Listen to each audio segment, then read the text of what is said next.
Okay, brethren, we're starting to review, as you remember from last week, the book of Daniel, the prophet Daniel.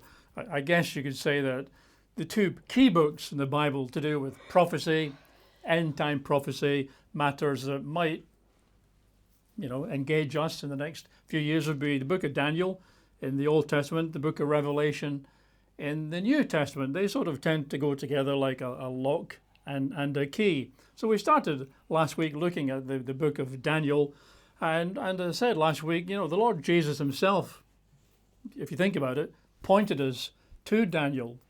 When his disciples came and asked him, what's the sign of your coming and of the end of the age? Jesus said, amongst other things, when you see the abomination of desolation spoken of by Daniel the prophet, standing in the holy place, then if you're around here, get out, flee. It's a time of great tribulation, unlike any other period in man's history. And Jesus' comment was, when you see what you'll find in the book of Daniel, the prophet. And of course, Daniel spoke about many things. In 4 passages, he spoke about the abomination of desolation. So the Lord Jesus himself, in instructing his disciples about what to watch out for, points us to Daniel. So amongst other reasons, that's a good reason. And as we saw last week, as we go through the book of Daniel, we can keep our eyes open. Obviously, with any prophecy, we see through a glass darkly. I think we understand that. Leading up to fulfillment of prophecy, things can be a bit murky and grey and a bit foggy. When you get past it and look back, of course, it's crystal clear. I think we understand that's what we do. So we try to understand, or at least be familiar with the narrative, the text, the words, what they mean. Sometimes we end up speculating. Nebuchadnezzar, my famous rubber chicken, which is there to announce when I'm particularly being speculative, right?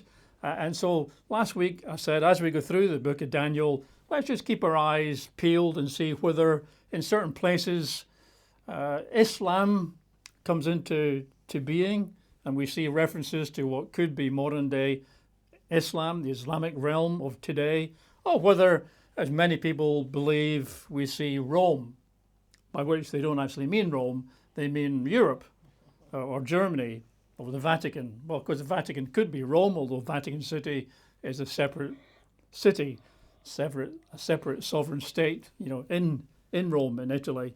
So we can look out for Islam. Does that sort of fit?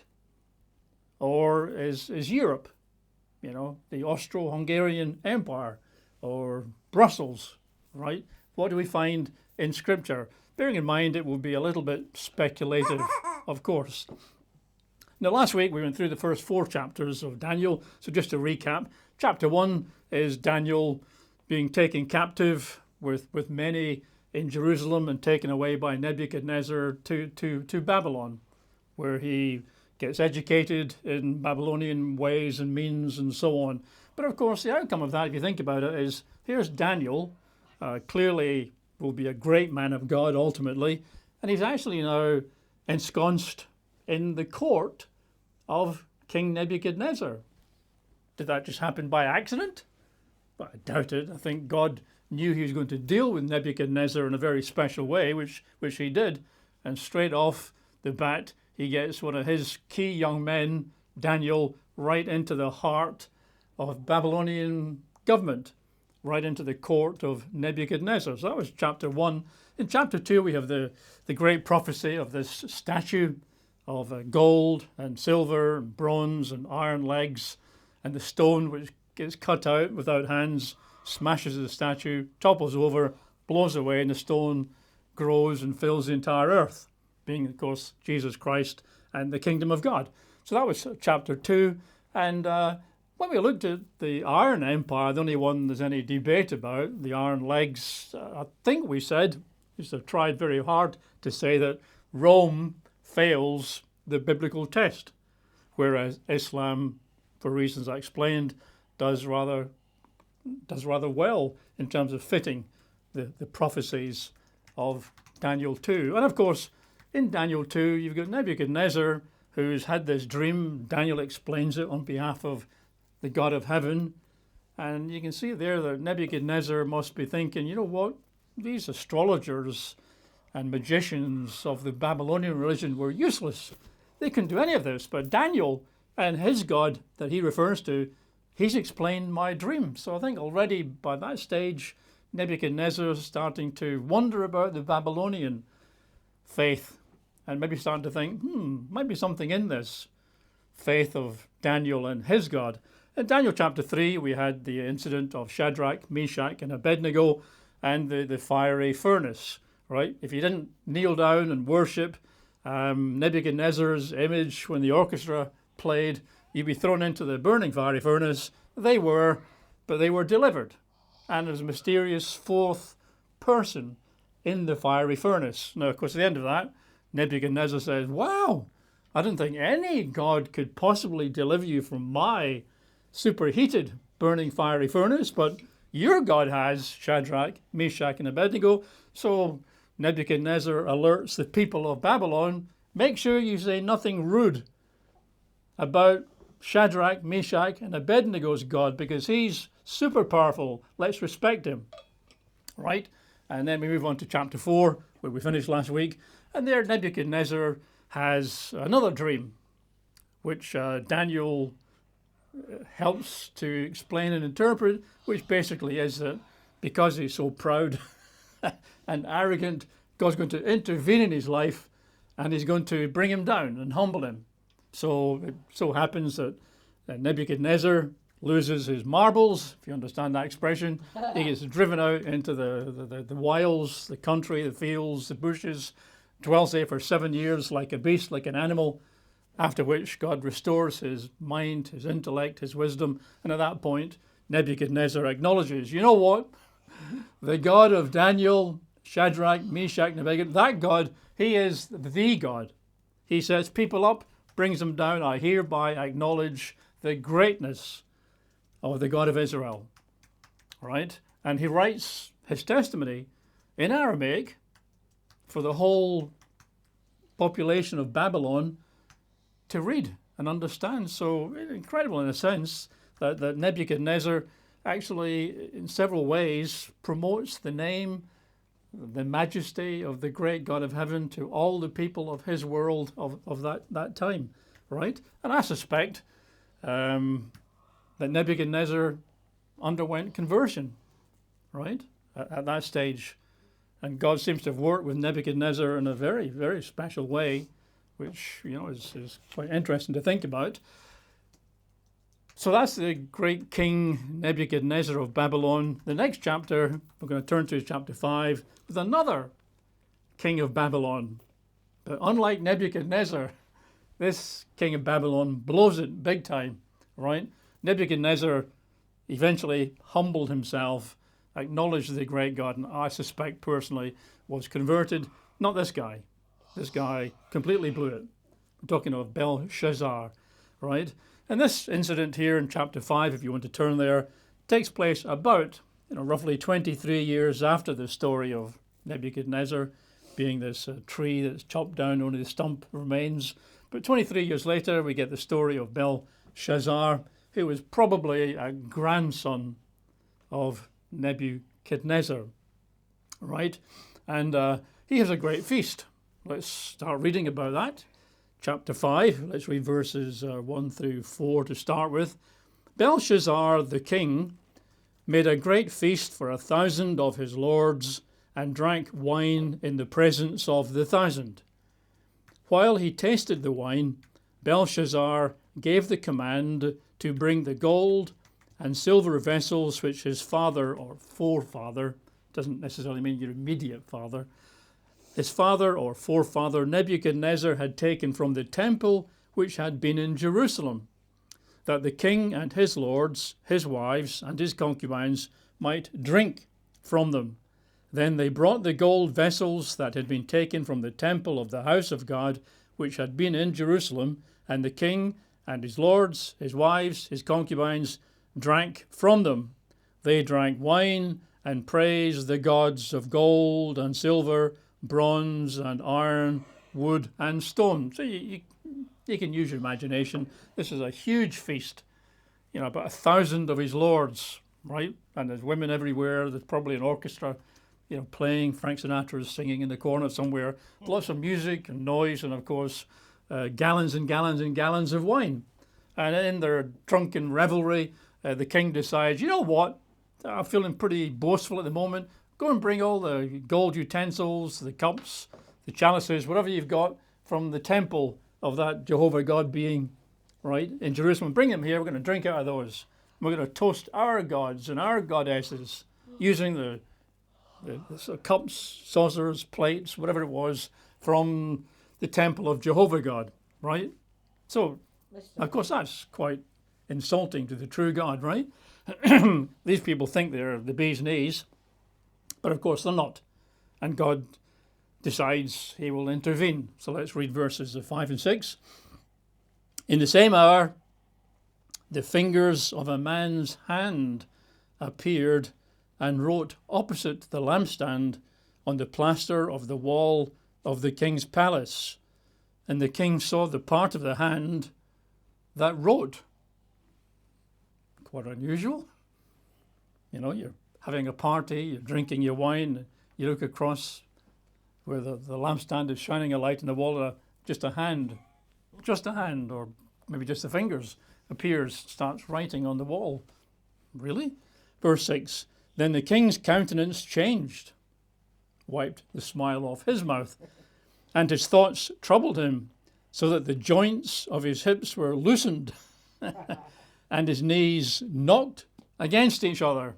Oops, how quickly things have changed from merrymaking and laughing and mocking and scoffing at Jehovah God, this stupid God of the Jews and so on. Now suddenly this hand is writing on the wall, and like it says, the joints of his hips were loosened. So he's petrified, clearly, right? Doesn't know what the wording says because he can't read it, right? But he knows. Well, I guess in his heart he knows he's in trouble. So he starts to panic, and his knees are knocking, and legs are shaking. Can't stand up properly, and of course he does what you might expect to do. Calls for the astrologers, the wise men, the magicians to come and interpret the writing on the wall. Of course, nobody can. I think we have a famous picture I can show you here of this event. Artists, well, not artists. This is Rembrandt, a rather well-known artist. That's Rembrandt's rather famous painting. You can see it in London. If you ever come to London in the National Art Gallery, I've been there, yeah. I think we've seen that, but it's many years since I've been to the National Art Gallery. But that's it. That's the picture that Rembrandt, a master painter, painted of this particular incident. And so after a while, the astrologers say, well, sorry, but can't figure this out. It's a mystery to us. So it looks like a poor old Belshazzar is lost. Then the queen, I think it's the queen mother, says, you know what? Back in the day of your forefather, there was a Jewish lad. Well, of course, he's not a lad now, but 70 or 80, I guess, at this stage. There's a Jewish lad who was good at interpreting dreams and mysteries and things. His name's Belshazzar. Why don't you call him? So, of course, they call Daniel, as we call him, and he comes along and says, oh, yeah, no problem there. I can help you understand that, lad. So let's read verses 18 to 31. Verse 18, O king, says Daniel, the Most High God gave Nebuchadnezzar, your father or forefather, a kingdom and majesty, glory and honor. And of course, that was Nebuchadnezzar. He was the head of gold. Remember, he seems to have been the outstanding Gentile king of those days. God sort of looked him out and dealt very specially and very personally with Nebuchadnezzar. I think he was a very special individual. Verse 19, and because of the majesty that God gave him, all peoples, nations, and languages trembled and feared before him. Whomever he wished, he executed. He was a firm leader. He wasn't into woke. Whomever he wished, he kept alive. Whomever he wished, he set up. Whomever he wished, he put down. He was the man, right? He was in charge, complete charge of the Babylonian Empire. He was the head of gold. Verse 20, but when his heart was lifted up, partly because of his wealth, his majesty, his glory, his conquering abilities, and his spirit was hardened in pride, he was deposed from his kingly throne, and they took his glory from him. Then he was driven from the sons of men, his heart was made like the beasts, and his dwelling was with the wild donkeys. Doesn't sound very pleasant. I'm sure there are nice donkeys, but I like donkeys. I've seen some donkeys that can be rather bad-tempered creatures. They fed him with grass like oxen, and his body was wet with the dew of heaven, till he knew, or recognized, the margin says, that the Most High God rules in the kingdom of men and appoints over it whomever he chooses. And of course, eventually after 7 years, Nebuchadnezzar's mind was given back to him. I think he recognized, admitted, conceded, acknowledged, and I believe went through a conversion process at that stage. Verse 22, but you, his son, Belshazzar, have not humbled your heart, although you knew all this. So, of course, I think that's the problem. This was only about 20 or so years, 23 years, my margin says, after the story of Nebuchadnezzar being driven out. That's no time, 20-odd years, all right? And Nebuchadnezzar, remember, wrote a letter, his testimony, in Aramaic for the whole world. It was sent everywhere and printed everywhere. Belshazzar knew the story of his forefather being driven, and his forefather's comments like, everybody honor, respect the God of Daniel, the God of the Jews. So Belshazzar has no excuse. He knew all that. He was familiar with the story. He probably, I would have thought, read the written testimony in Aramaic that Nebuchadnezzar had written. Everybody knew. All the courtiers in Nebuchadnezzar's day knew about it. They'd been there when Nebuchadnezzar was driven out for 7 years. They'd watched over him, perhaps kept him, certain security around him, waiting for, I'm sure Daniel would have said, look, in 7 years' time, our Lord's mind will come back to him, and the great God above will restore him to majesty and glory and honor. So let's keep an eye on him. Let's make sure things are preserved for him. The 7 years go. Everybody knew that. Everybody knew that, including Belshazzar. And he just thumbed his nose at the God of heaven, took the gold cups and saucers and utensils and whatever, coffee dishes, and they just partied. Right? Verse 23, and you have lifted yourself up against the Lord of heaven.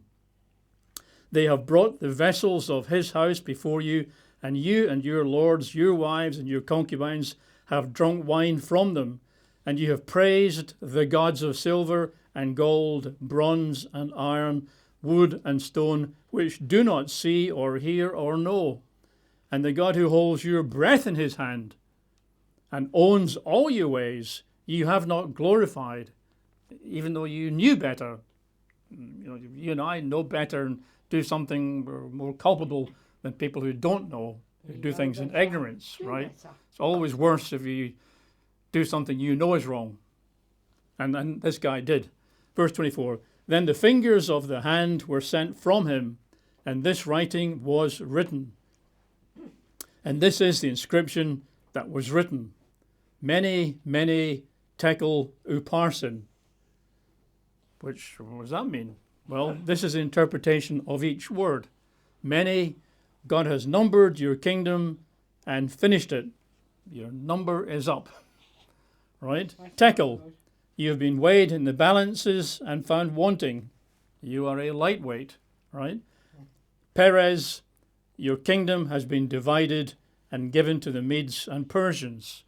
So the head of gold was Nebuchadnezzar and his empire, Babylon, and it was replaced by the chest and shoulders of silver, which was the MEDO-PERSIan Empire. And we see it actually here. We haven't got to speculate or guess what replaced Babylon. It tells us in the next few verses what replaced Babylon, MEDO-PERSIA. Verse 29, then Belshazzar gave the command, and there's a reward for anybody who can interpret, this writing, which, Daniel has now done. Then Belshazzar gave the command, and they clothed Daniel with purple. put a chain of gold around his neck, made a proclamation concerning him that he should be the third ruler in the kingdom. Number 2 ruler was Belshazzar, but apparently his father was still alive in another part of the empire. He was the main ruler, Nabonidus, the historians think. So great, Daniel's going to be elevated and become, the third ruler. It looks like maybe he'd been forgotten for a few years with the death of Nebuchadnezzar and Belshazzar coming along. Maybe Daniel had sort of been put out to pasture, because now he's back at the center for a few hours. Because, verse 30, that very night, Belshazzar, king of the Chaldeans, the Babylonians, was slain, and Darius the Mede of the Medo-Persians received the kingdom, being about 62 years old, right? So that was Belshazzar's final night. I mean, he went out with a song, obviously, drinking to, he was stupefied, until, of course, he was woken up by this writing on the wall, and he gets the interpretation. Well, pretty good. You're weighing the balance, your numbers up and all that, carry on. And a few hours later, he's dead. And a few hours later, Babylon has fallen. It seems historians think what was happening here, part of what was happening here is, Babylon was a very powerful city. It had huge walls, very wide, very strong. And at this stage, the Persian armies had been encamped around Babylon for quite a while. But Belshazzar was so confident in the strength of his city that they were partying. Rather than sort of helping to defend, they just partied and partied and partied. And the history shows that what the Persians did was they diverted the Euphrates River so that it no longer went through Babylon, got diverted sideways, but upstream. And that, as the water levels dropped, the Persian soldiers went into the now much lower water levels, and they walked through the river into the city. Captured it without even a fight. Anyway, so that's the story there of Belshazzar, and I guess you could summarize that chapter that, Belshazzar rejects the lessons of Nebuchadnezzar, the lessons of Scripture, and God sends writing in the wall to announce his death and actually the end of the Babylonian Empire. All right? So that's chapter 5. Chapter 6, if we turn there, takes us now to the adventures of Daniel in the lion's den. Right?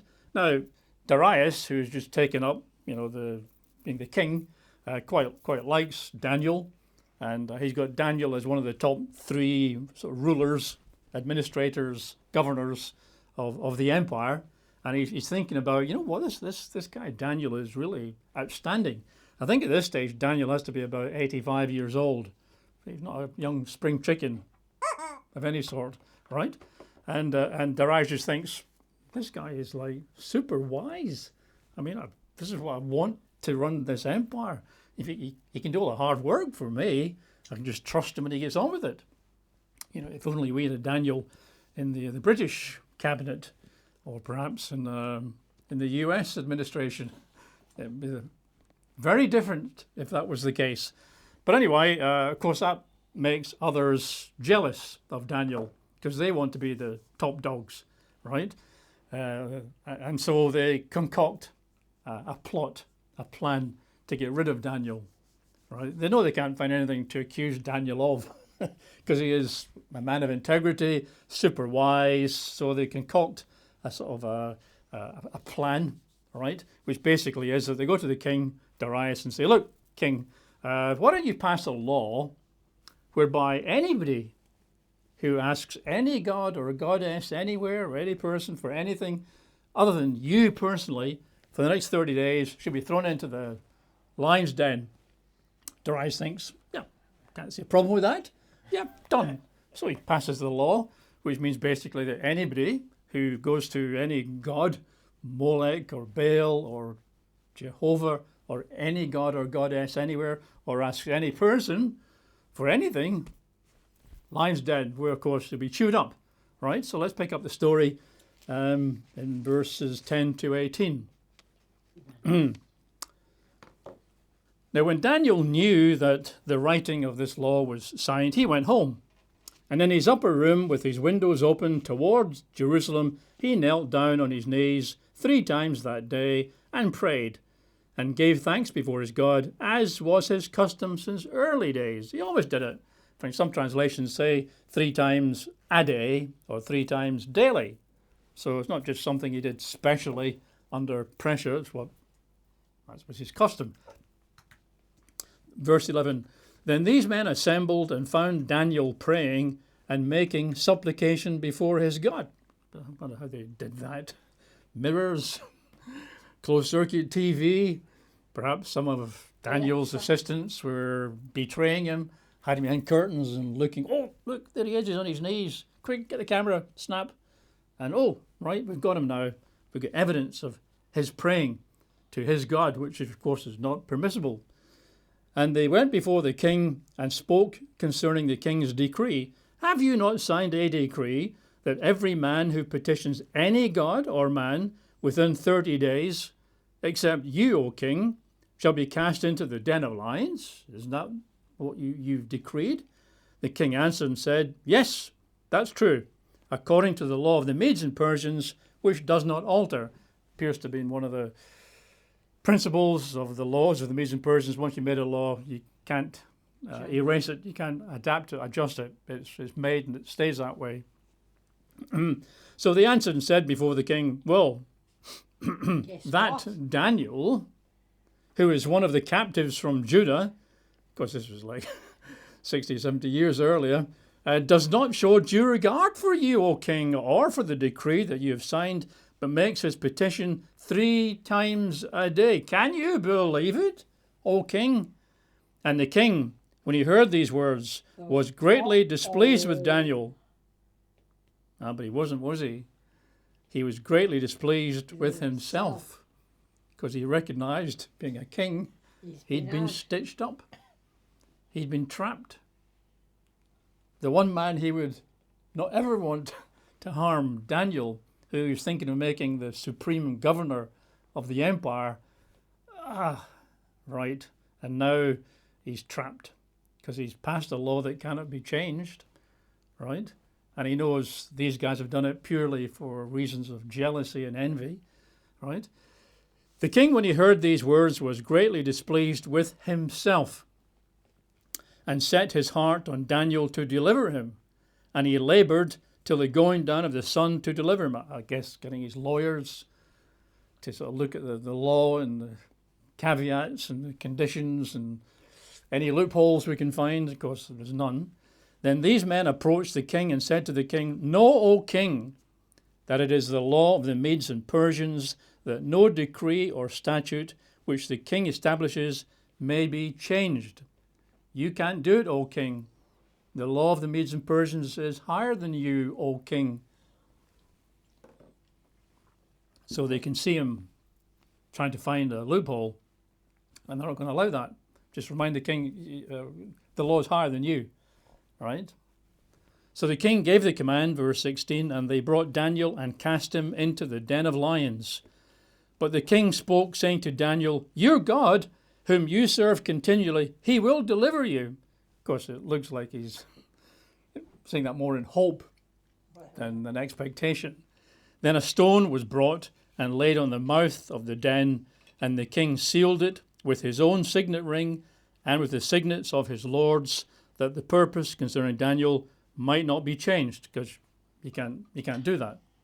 Now the king went to his palace and spent the night fasting, meaning he was off his food, and no musicians were brought before him. Also his sleep went from him, so he's disturbed. He's really upset. He's frustrated with himself. He's feeling guilty about his best administrator, this man of great integrity. So he can't sleep, right? Just lying there, tossing and turning through the night. Verse 19, then the king arose very early in the morning. We're not hanging about, so first time the cock crows or whatever they do over there, he gets up and went in haste to the den of lions. And when he came to the den, he cried out with a lamenting or a grieving voice to Daniel. The king spoke, saying to Daniel, Daniel, servant of the living God, has your God, whom you serve continually, been able to deliver you from the lions? And he's going to wait in silence, perhaps. Then Daniel said to the king, O king, live forever. Of course, always respectful, Daniel. My God sent his angel and shut the lions' mouths so that they have not hurt me, because I was found innocent before him, and also, O king, I have done no wrong before you. I think we have a slide we can pop up, just an artist's impression of there's Daniel. He's the guy on the left, right? And what is it, half a dozen sort of lions. I don't know what the lion's den was like, neither does the artist. But it's an elderly man there, like I say, possibly in his 80s, and he's put into a pit where there's hungry lions.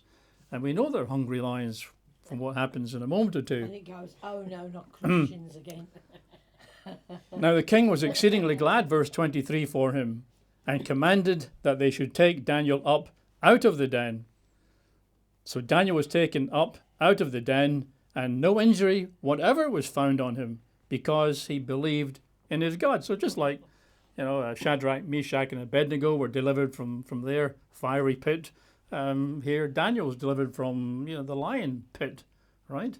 God's looking after his people, which of course is a great testimony to Nebuchadnezzar, great testimony here to Darius, great testimony to the people of this time, who were getting all this written in Aramaic, the language that they all could understand. Back in those days, not many people spoke Hebrew. If you wrote something in Hebrew, the Jews would get it, of course, but not many others. But if you write in Aramaic, which is Daniel 2, 3, 4, 5, 6, and 7, that can be understood by anybody, right? The whole world of this part of the world, at least, understood Aramaic. Verse 24, and the king, because kings, got to be careful with kings in those days, at least, maybe not so much today, but in those days you better be careful with the king. You don't want to annoy a king, because they can get things done, right? And the king gave the command, and they brought those men who had accused Daniel, and they cast them into the den of lions, them, their children, and their wives. So kings, when they wreak their vengeance, better watch out. And the lions overpowered them and broke all their bones in pieces before they ever came to the bottom of the den. So I don't know how many people were thrown in there. The people that accused Daniel, there might have been half a dozen of them, maybe more, and their families. So it might be 30 or 40 or 50 people being thrown into the lion's den. They're all being chewed up before they even hit the ground. Yet with Daniel, they just lie there and look at Daniel and roll over while he scratches their belly, right? Because God sent his angel and kept the lions at arm's length, so to speak. Verse 25, then King Darius wrote in Aramaic to all the people of the land, to all peoples, nations, and languages that dwell in all the earth, peace be multiplied to you. Sounds like Apostle Paul, almost, doesn't it? I make a decree that in every dominion of my kingdom, men must tremble and fear before the God of Daniel. That's all they know him as. For he is the living God and steadfast forever. His kingdom is the one which shall not be destroyed, and his dominion shall endure to the end. He delivers and rescues. He works signs and wonders in heaven and on earth, who has delivered Daniel from the power of the lions. And then it just concludes, Daniel prospered in the reign of Darius and the subsequent reign of Cyrus the Persian. So Darius issues a testimony in Aramaic to the whole world of that day, right? Everybody must respect the God of Daniel. So you get Nebuchadnezzar doing that, writing letters and decrees. You get Darius doing that. So you got to say that at this particular time in history, 530, 540, whatever, BC, God's getting his name and his majesty and his reputation and his power out to the whole world, right? And that was in the days of Babylon. It's now happening continually in the days of MEDO-PERSIA. So the summary, I guess, there is that God reveals his power as he delivers faithful Daniel from the lion's den. And that brings us into Daniel chapter 7, where we leave the stories of two kings one who acknowledged God, one who rejected God and paid the penalty. Now we're back on the prophetic chapter of Daniel 7, which is the final chapter of Aramaic Daniel, by which I mean the portion of Daniel written in Aramaic, Daniel 2 to 7 inclusive. So this is the final Aramaic chapter. Then we revert to Hebrew for chapter 8, 9, 10, and so on. So here in Daniel 7, we're going to have the story of the four beasts, right, which represent four kingdoms. I think we've got that. We'll also see the return of Jesus Christ and God's kingdom being established in this chapter, right? And in some ways, you have to be a bit careful here of trying not to confuse Daniel 7 and Daniel 2. That is an echo there, right? But Daniel 2, we have the great statue representing four kingdoms and how they work out over the subsequent 2,500 years, right? The prophecy in Daniel 2 starts in the days of Nebuchadnezzar. It's his dream after all. And you get the gold and the silver and the bronze and the iron and the stone, which is Christ's return. So that's 2,500 years covered in Daniel 2. In Daniel 7, you have the same four kingdoms in terms of identity, the same four nations, but Daniel 7 is all end time. It's not a long history going back over centuries. It's all situated at the end of time, which makes it very different from Daniel chapter 2. So let's pick that up. I'm going to start with Daniel 7, reading verses 1 and then 17 to 18. Daniel 7, verse 1. In the first year of Belshazzar, king of Babylon, Daniel had a dream and visions of his head while on his bed. Then he wrote down the dream, telling the main facts, the key parts. This is all we're doing at the moment, by the way, is hitting the highlights. That's why we're skipping a number of verses here and there. I've done a chapter and chapter, verse by verse in the past, but this time round we're just doing a sort of highlights sort of summary, chapter by chapter. But here we got Belshazzar. That's the guy who saw the writing on the wall and who then had a problem with his legs and standing upright, right? He only ruled for about 2 years. 2 to 3 years, as far as historians can tell, right? So he was a very short-lived king. It says here this particular dream that Daniel had, not Nebuchadnezzar this time. This is Daniel had this dream. It was in the first year of Belshazzar, which is probably just about a year before he died, right? 1 or 2 years before he died. So he's pretty much, and he was the last king of Babylon. Right? After Belshazzar, Babylon was gone. It was just history. Right? Which becomes relevant when you look at verses 17 to 18.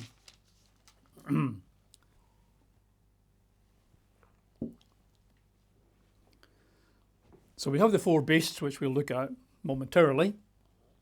But the angel explaining to Daniel and says, those great beasts which are four kings which arise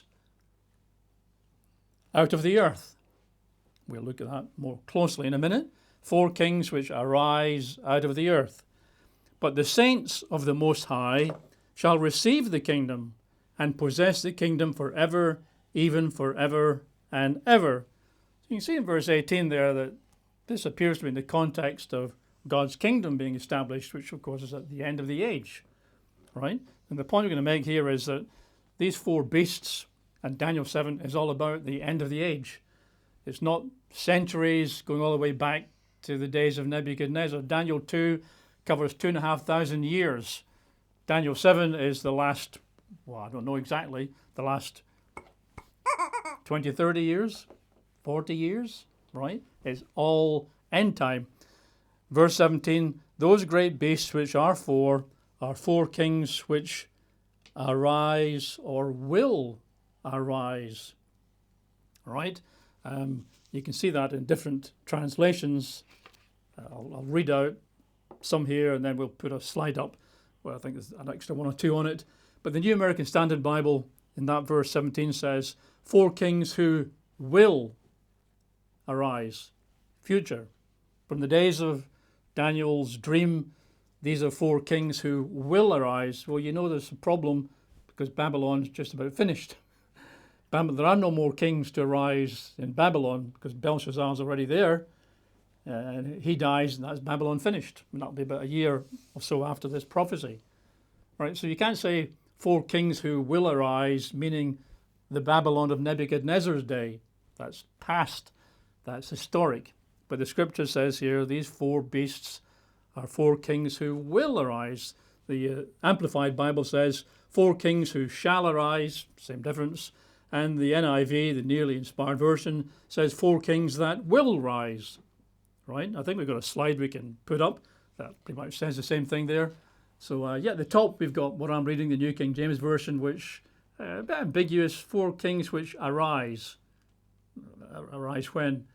But the KJV, which shall arise, or the ESV, who shall arise. And then down there you've got the NASB, I read that, who will arise. At the bottom of the NIV, 4 kings that will rise from the earth. So that's quite important in getting a sort of context here. The prophecy of the dream that Daniel has here about these 4 beasts has got nothing to do historically with Babylon of old. It's a king who will arise. Now the link with Daniel 2 is that it's the same 4 identities, right?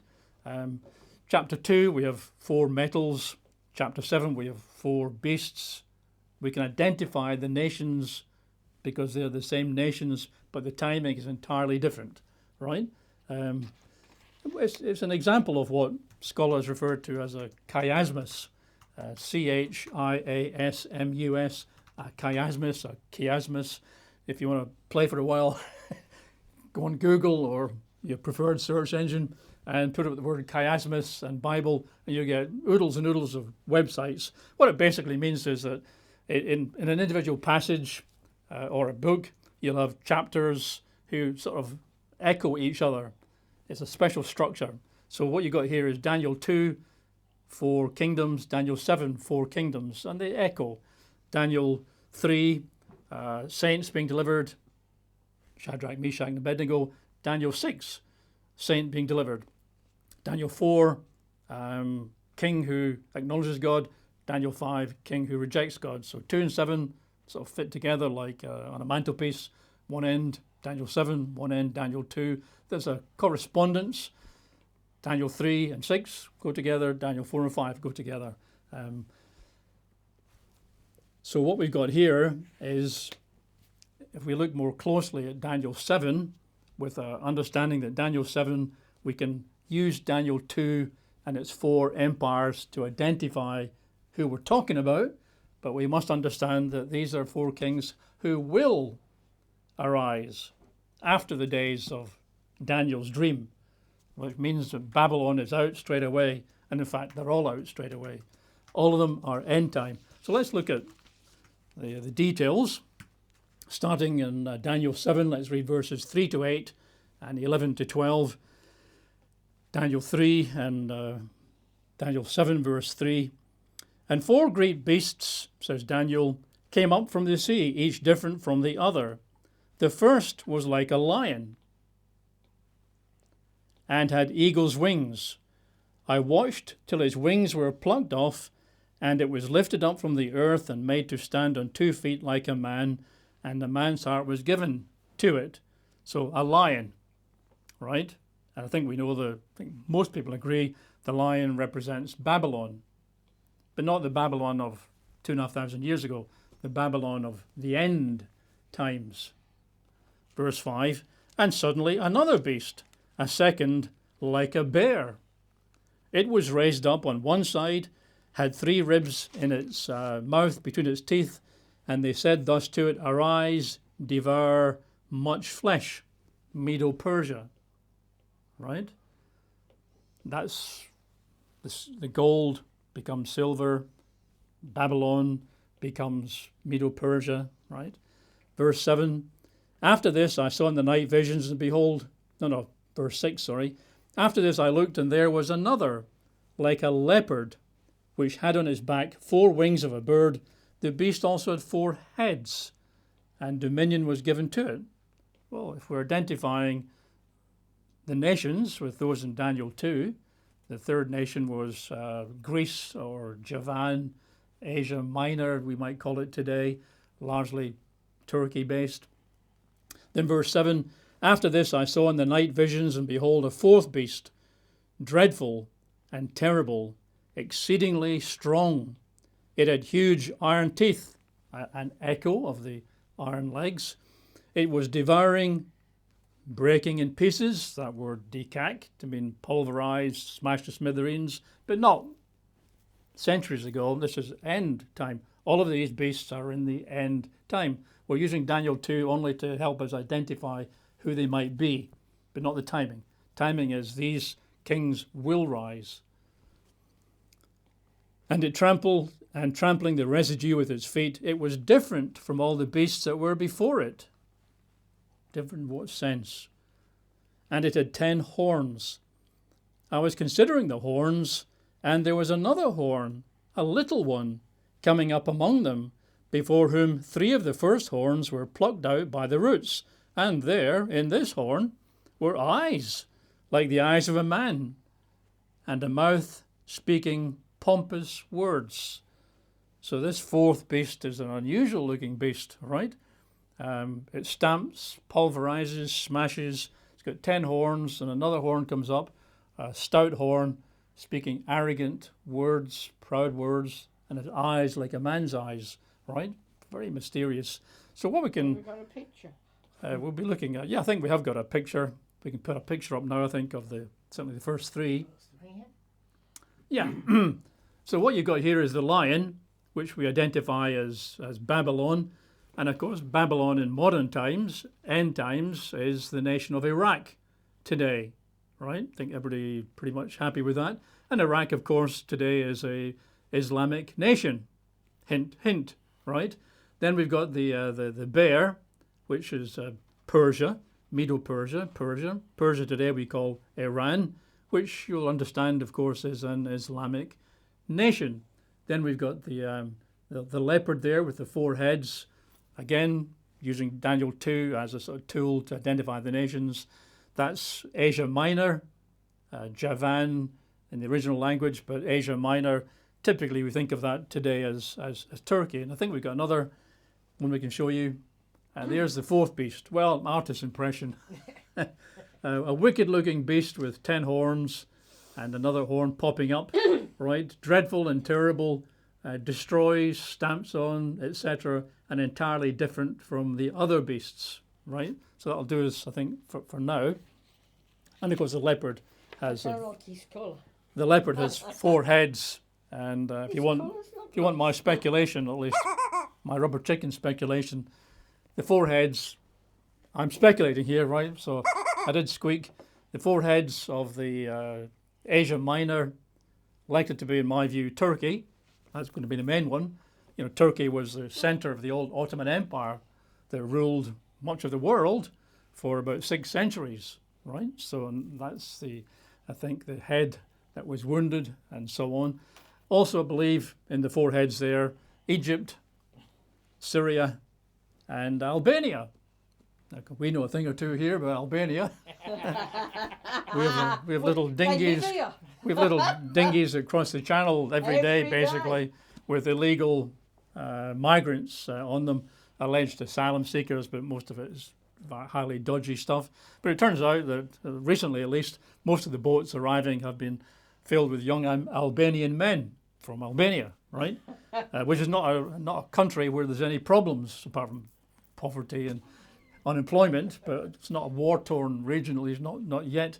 And it turns out they've worked out, the government's Office of National Statistics, that something like 1 to 2% of all Albanian men in Albania now live in Britain illegally, right? So that's Albania. It happens to be, well, Turkey is an Islamic country. Egypt is an Islamic country.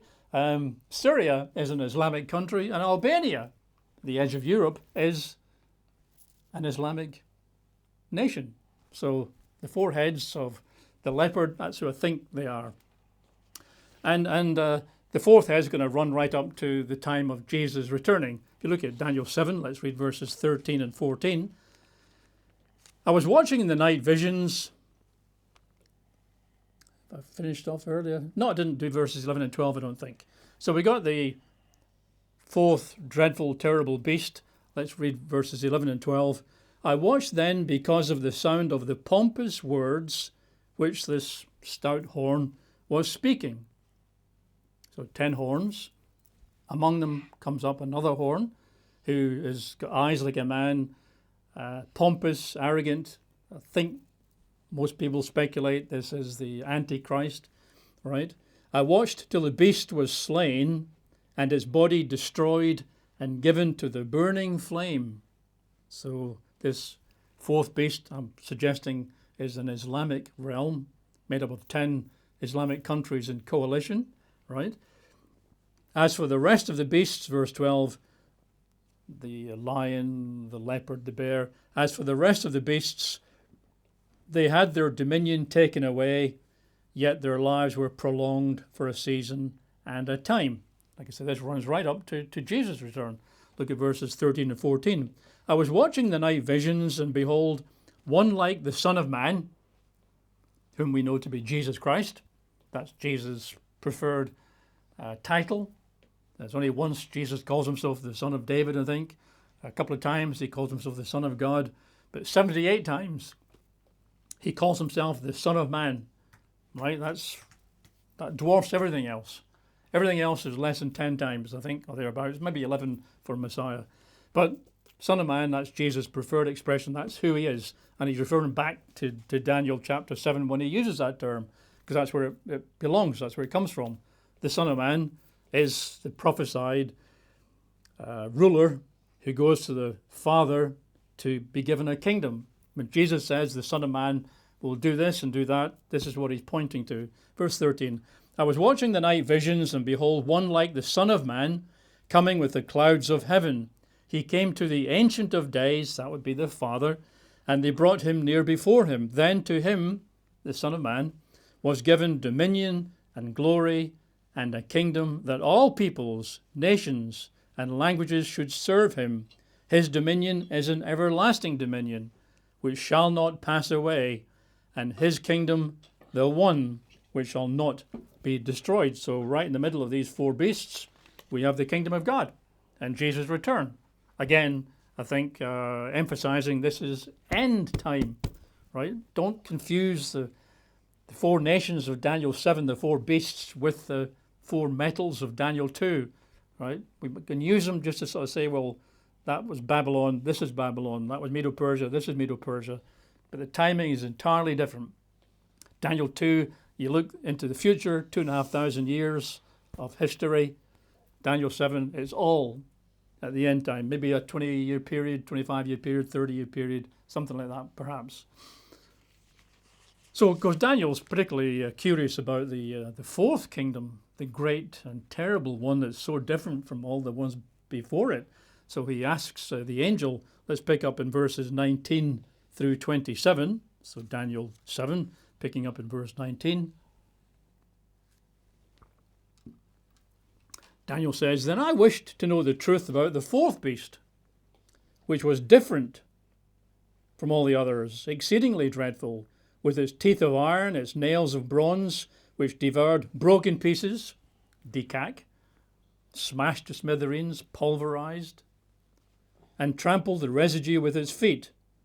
And also he wants to know about the 10 horns that were on its head, and the other horn, which came up, before which 3 fell, namely that horn which had eyes and a mouth, which spoke pompous words, whose appearance was greater, stouter than his fellows. Generally taken to be the Antichrist, right? Who would be, of course, Islamic, if this is the Islamic realm, this fourth beast that smashes and pulverizes, which is what Islam did starting the 600s AD. And the angel, verse 21, what I was watching, and the same horn, the Islamic Antichrist, I suppose that's somewhat speculative, but only slightly. I was watching, and the same horn was making war against the saints, and, prevailing against them. until the Ancient of Days came.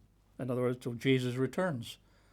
So again, this, to me at least, suggests we're talking of end time prophecies, not centuries and centuries of stuff. And a judgment was made in favour of the saints of the Most High, and the time came for the saints to possess the kingdom. It's right up, it's moments before the kingdom of God, or at least years before. Right? I'd say 3 to 7 years before. Thus he said, the angel, the fourth beast shall be a fourth kingdom on earth, which shall be different from all other kingdoms. It's not like Rome or Chaldea. It's not like Chinese. This is a different type of empire. I would suggest the Islamic empire. Islamic empire is based upon a religious takeover of the world. That's what it's all about. Islam wants to take over the whole world for religious purposes, for Islam to dominate the whole world. That's different from other nations like Greece or Babylon or even Rome or Spanish Empire, whatever, right? Verse 23, thus he said, the fourth beast shall be a fourth kingdom on earth, which shall be different from all other kingdoms, and shall devour the whole earth, or at least the area of the prophecy, trample it, and break it in pieces, decag. The 10 horns are 10 kings who shall arise from this kingdom. So I think a coalition of 10 Islamic nations right at the end time. And another shall arise after them. He shall be different from the first ones and subdue 3 kings. That's the Islamic Antichrist. Seems to fall out with 3 of the 10 and throws them under the bus. Verse 25, he, this Islamic Antichrist, shall speak pompous words against the Most High, shall persecute the saints of the Most High. So expect persecution, harassment, possibly beheading, martyrdom, and shall intend to change times and law, probably a reference to Sharia law being imposed in many more regions than it is today. Then the saints shall be given into his hand for a time, times, and half a time. But I think that's a bad translation. The word the saints there is in italics, if you're using a New King James Version. It says, then blank shall be given into his hand for time and times and half a time, meaning 3.5 years. I used to read that as the saints will be given into the Antichrist's hands for 3.5 years, right? But it doesn't actually say that. The original just says, and they will be given into his hand for time, times, and half a time. They probably being the times and the law. So his authority will be over times and laws for 3.5 years, but not the saints, right? The saints aren't given into his hand for 3.5 years because, as I've covered in the Revelation series, the tribulation is cut short. It can't be cut short and be 3.5 years, right? So, been over that in the past. So, I'll carry on and just read verses 26, 27. But the court shall be seated when this is all happening, right? This stout horn is making war and harassing the saints and overcoming the saints. And when they, probably the times and laws, are given into his hand for a 3.5 year period, in this period of time, the court shall be seated, they shall take away his dominion, to consume and destroy it forever. Then the kingdom and dominion and the greatness of the kingdoms under the whole heaven shall be given to the people, the saints of the Most High. His kingdom is an everlasting kingdom, and all dominions shall serve and obey him. So what we're seeing there is that we're talking about, again, the end of the age. So I think if you look at Daniel 7 overall, it's all end of the age. It's talking about the Antichrist. It's talking about 4 kingdoms, right, of which the 4th is great and terrible and stamps and smashes to smithereens and crushes. And the Antichrist is out there talking. There's a coalition of 10 nations, I'm saying part of the Islamic realm at that time. And at that time, a judgment is passed. The 4th kingdom is set on fire and burned, and God's kingdom is established. All end time, right? So don't confuse Daniel 2, Daniel 7, right? They're different periods entirely. So with that in mind, let's look at Revelation 13 for our I guess, our final verse today, Revelation 13. So, Daniel, book of Revelation tend to fit together like a hand in a glove. So, like I said, that's I think last week, when you look at Revelation 13, which we did quickly check last week, you see that references to the book of Daniel. So you can't understand the book of Revelation unless you've got a reasonable grasp of the book of Daniel, because they go together, right? So Revelation 13 discusses a beast. And what we'll see is the beast of Revelation 13 is the composite of those beasts in Daniel chapter 7. Verse 1 to 2. Then I stood on the sand of the sea, and I saw a beast rising up out of the sea, having 7 heads and 10 horns. So one head for the lion, 1 head for the bear, 4 heads for the leopard, 1 head for the great terrible beast, making 7 heads, 10 horns, we read about those. On his horns 10 crowns, on his heads a blasphemous name. Now the beast which I saw was like a leopard, tick. Feet like the feet of a bear, tick. Mouth like the mouth of a lion, tick.